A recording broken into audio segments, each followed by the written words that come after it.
வணக்கம். அன்பார்ந்த சுபிச்சா டிவி நேயர்களுக்கு உங்கள் ஜோதிடர் ஜெயமஸ் சந்திரமௌலியின் பதிவு.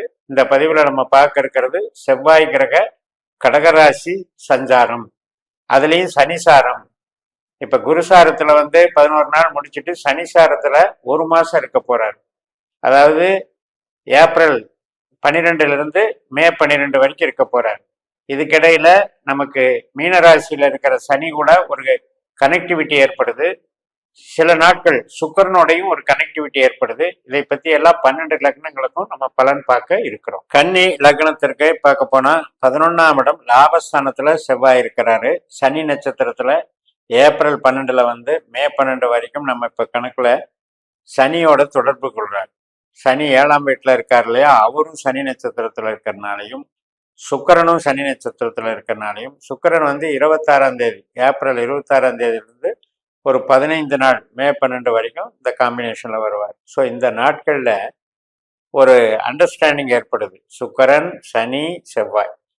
இப்ப செவ்வாய் நமக்கு நல்ல ஒரு எண்ணங்களை செயல் திறமைகளை அதிகப்படுத்துவோம்.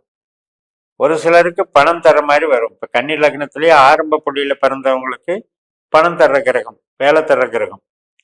மற்றவர்களுக்கு உயிர் பற்றா வேலை செய்யும். நம்ம ஒரு பாசம், நேசம், அன்பு, எமோஷன் இதையெல்லாம் வேலை செய்யும். அப்படிப்பட்டவர் லாபஸ்தானத்துக்கு வர்றது நல்லதுதான். அப்படின்னாலும் அங்க சனிங்கிறவர் கொஞ்சம் அவருக்கு ஒரு நெருடலை கொடுக்குறாரு. ஏன்னா 2 பேரும் பகை கிரகங்கள். இப்ப நண்பர்கள்கிட்ட பழகிட்டு இருப்போம். ஆனா அந்த பழகிட்டு இருக்கிற நேரத்துல அது ஒரு வேறுபாடு கொடுக்குது. அதாவது இயற்கையான முகத்தை மறுத்து செயற்கையா ஒரு முகம் அப்ப வெளிப்படும். இந்த 1 மாசத்துல பாத்தீங்கன்னா தேவையில்லாத வார்த்தைகள், அவங்களுடைய எண்ணங்கள், அவங்களுடைய ஆட்டிடியூடு, செயல்பாடுகள் வித்தியாசத்தை பார்க்க முடியல அப்படின்ற ஒரு நெருடலை மட்டும் கொடுக்கும். அதே மாதிரிதான் கணவன் மனைவி உறவுகளையும், அதே மாதிரிதான் குழந்தைகள் சம்பந்தப்பட்ட உறவுகளையும், பெற்றோர்கள் சம்பந்தப்பட்ட உறவுகளையும், ரத்த சம்பந்தப்பட்ட உறவுகளையும் பார்க்கணும். இப்ப நீங்க மூளை உழைப்பு செய்றீங்க, ஒரு ஸ்மார்ட் ஒர்க்கா இருக்கீங்க, கன்சல்டிங் பண்றீங்க, ஐடி லைன்ல இருக்கீங்க, ஒரு திரைப்படம் சார்ந்த துறையில இருக்கீங்க, அல்லது அட்வர்டைஸ்மெண்ட்ல இருக்கீங்க, மீடியாவில் இருக்கீங்க, இதுகளுக்கு எல்லாமே இது பொருந்தும். இந்த உறவுகள் எப்படியோ அப்படி. இப்ப இதுல யாருக்கெல்லாம் செவ்வாய் 8ஆம் பாவு 12ஆம் பாவு உபநட்சத்திரமாக வந்திருக்கோ அவங்களுக்கு ரொம்ப கேர்ஃபுல்லா இருக்கணும். அவங்களுக்கு இந்த டைம்ல திசா புத்தி நடந்ததுன்னா, செவ்வாயினுடைய திசை புத்தி அந்தரம் சூட்சுமா நடந்ததுன்னா இந்த பிரச்சனைகள் நடந்து தீரும்.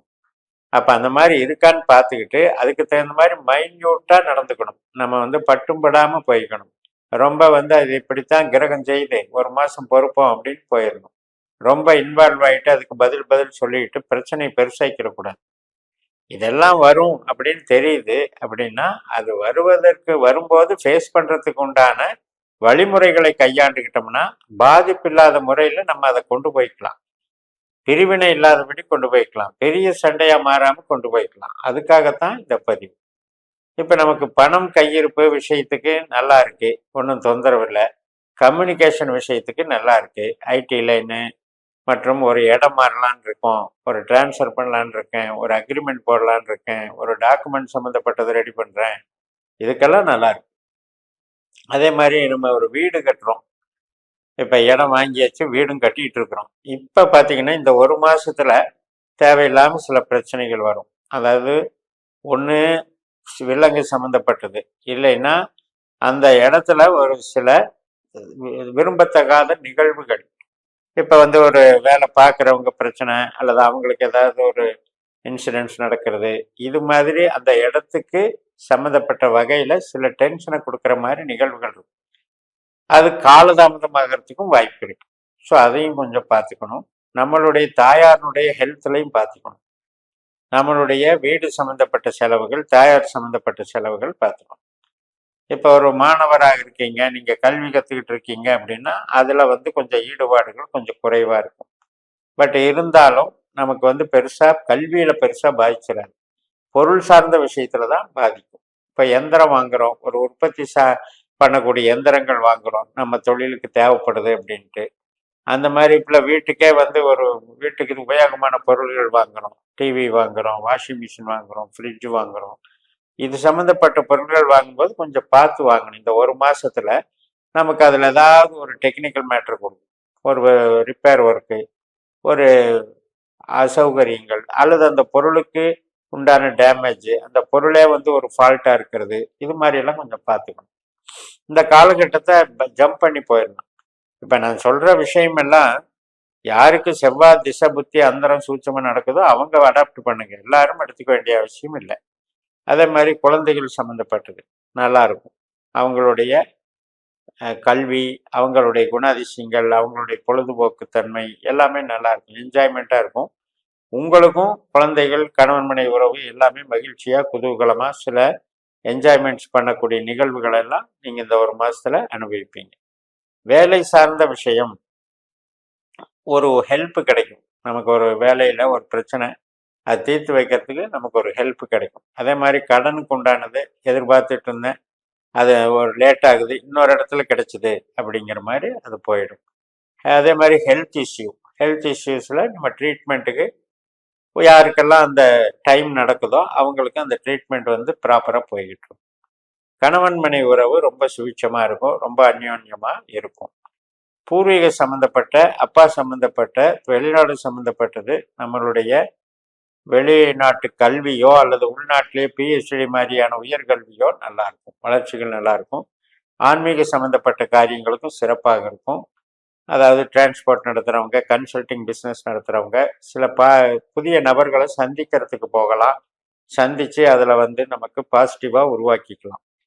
அதே மாதிரி தெய்வ வழிபாடுகள், உபாசனைகள் எடுக்கிறது, இதுக்கெல்லாம் வந்து நல்லா பாசிட்டிவாக இருக்கும். தந்தை வழி உறவுகள், பெற்றோர் உறவுகள் எல்லாம் சிறப்பாக இருக்கும். பூர்வீக சம்பந்தப்பட்ட ஆதிக்கம் பலமாக இருக்கும்.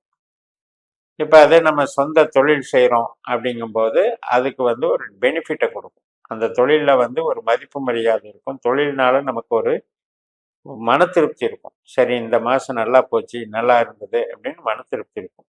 ஃப்ரெண்ட்ஸும் அப்படி தான், மூத்த சகோதர சகோதரி வகையிலும் அப்படி தான். பெனிஃபிட்ஸ் வந்து நல்லா இருக்கும், என்ஜாய்மெண்ட்ஸ் வந்து நல்லா இருக்கும். சுப காரியங்களுக்கு நல்லா இருக்கும். திருமணத்துக்கு வரன் பார்க்கறது, ஒரு குழந்தை பிறப்பு சம்மந்தப்பட்டது, வீட்டில் வந்து சுப நிகழ்ச்சிகள், ஒரு பார்ட்டி, என்ஜாய்மெண்ட், இதுக்கெல்லாம் நல்லா இருக்கும். ஆனால் மூலதனம் பண்ண முடியுமா அப்படின்னா நம்ம நினச்சிட்டு இருந்திருப்போம். ஒரு காலகட்டத்தில் இதை பண்ணணும், இதில் இன்வெஸ்ட் பண்ணணும், அல்லது நம்ம தொழில் பண்ணுறதுலேயே ஷார்ட்டேஜாக இருக்குது, பண்ணலான்னு நினைப்போம். அது பண்ண முடியாது. உற்பத்தி சார்ந்த தொழிலில் இருக்கவங்களுக்கு மூலதனத்துக்கு பிரச்சனை இருக்கும், ஷார்ட்டேஜ் இருக்கும். ஆனால் நம்ம ஸ்மார்ட் ஒர்க் பண்ணுறவங்களுக்கோ, கமிஷன் தொழில் பண்ணுறவங்களுக்கோ, மூளை உழைப்பு பண்ணுறவங்களுக்கோ ரொம்ப நல்லா இருக்கும். அதனால் இந்த காலகட்டம், இந்த ஒரு மாதம் என்பது நமக்கு கொஞ்சம் சின்ன சின்ன முரண்பாடுகள் செவ்வாய் சனி காம்பினேஷனில் இருந்தாலும் பெருசாக பாதிக்காது. ஹெல்த்துக்கும் நல்லா இருக்கும், உறவுகளுக்கும் நல்லா இருக்கும். உற்பத்தி சார்ந்த துறைகளில் மீடியமாக போகும், ஒன்றும் கெடுக்காது. அதே நேரத்தில் கலை சார்ந்த விஷயங்கள் நல்லா இருக்கும், உறவுகள் சார்ந்த விஷயங்களுக்கு பெனிஃபிட்டாக இருக்கும். இப்படியெல்லாம் நம்ம பயன்படுத்திக்கணும். உங்கள் ஜாதகத்தில் செவ்வாய் யார் அப்படிங்கிறத நீங்கள் கணிச்சு வச்சுக்கணும். நம்மளுடைய பாஸ்கர் அஸ்ட்ராலஜி சிஸ்டத்தில் நமக்கு வந்து என்ன பாவம் உபநட்சத்திரமாக எந்த கிரகம் இருக்குன்னு தெரிஞ்சாதான் நமக்கு எது கெட்ட கிரகம்னு உண்மையிலேயே புரியும்.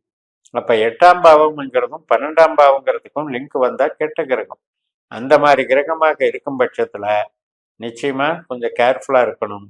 நட்பு போல தெரியும், ஆனால் பகையாகும்.